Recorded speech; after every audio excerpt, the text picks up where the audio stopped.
রাজা ছিলেন, আল্লাহর নবী সুলাইমান আলাইহিসসালাম।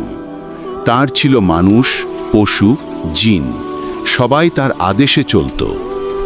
একদিন তিনি শুনলেন দূর দেশের এক রানী নাম বিলকিস সূর্যের উপাসনা করে। সুলাইমান আলাইহিসসালাম তাকে আল্লাহর পথে আহ্বান জানালেন আর বললেন তার দরবারে আসতে।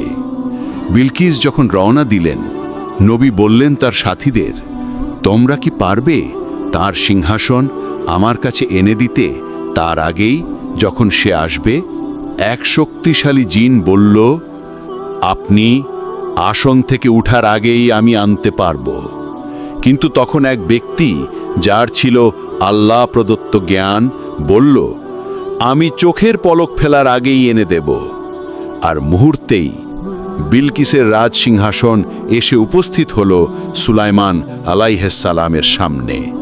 তিনি বিস্ময়ে বললেন, এ আমার প্রভুর অনুগ্রহ, যেন তিনি আমাকে পরীক্ষা করেন আমি কৃতজ্ঞ নাকি অকৃতজ্ঞ।